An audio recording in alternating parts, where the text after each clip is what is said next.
Hi అండి అందరికీ welcome to ప్రాయేష్ vlogs. ఈరోజు నేను మన ఛానల్లో ఆకుకూర పప్పు ఎలా ప్రిపేర్ చేస్తానో చూపిస్తున్నానండి. ఇది ఒకసారి నా స్టైల్లో చేసి చూపిస్తున్నాను. మీరు కూడా ఇలా ఒకసారి ట్రై చేసి చూడండి, చాలా బాగుంటుంది. ముందుగా మనం ఈ ఆకుకూర పప్పు ఎలా ప్రిపేర్ చేసుకోవాలో చూద్దామండి.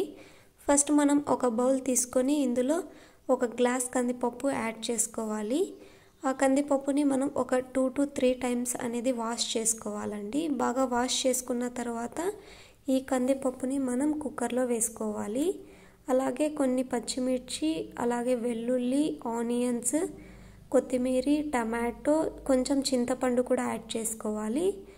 ఇవన్నీ యాడ్ చేసుకున్న తర్వాత నేను ఇప్పుడు ఆకుకూర యాడ్ చేస్తున్నానండి. ఇవి ఒక 4 to 5 టైమ్స్ అనేది వాష్ చేసుకోవాలి బాగా. నేను మెంతికూర, పాలకూర అనేది వేసుకున్నానండి. ఈ రెండు యాడ్ చేయడం వల్ల టేస్ట్ కూడా బాగుంటుంది. ఆ తర్వాత ఒక చిన్న వంకాయ కట్ చేసుకొని వేసుకోవాలి. చిటికెడు పసుపు, కొంచెం ధనియా పౌడర్, జీలకర్ర, టేస్ట్కి సరిపడా సాల్ట్, కొంచెం నూనె వేసి మనం పప్పు ఎంత క్వాంటిటీలో కావాలో అంత వాటర్ వేసుకొని కుక్కర్ మూత పెట్టేయాలి.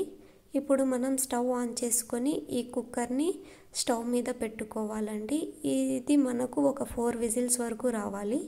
అంతలోపు మనం పోపు ప్రిపేర్ చేసుకుందామండి. ఇలా నేను చూపించే విధంగా చేసుకోండి.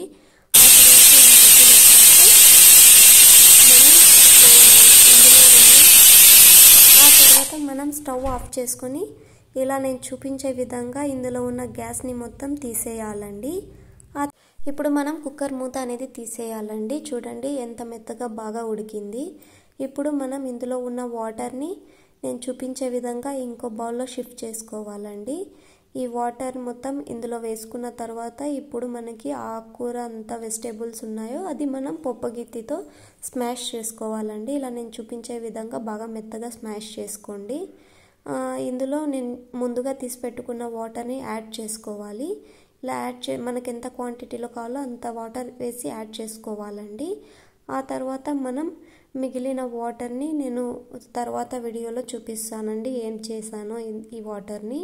ఆ తర్వాత మనం ఇప్పుడు స్టవ్ ఆన్ చేసుకొని అందులో ఒక కడాయి పెట్టి అందులో మనం ఒక 2 table spoons of oil add చేసి ముందుగా ప్రిపేర్ చేసుకున్న పోపు వేసుకోవాలండి.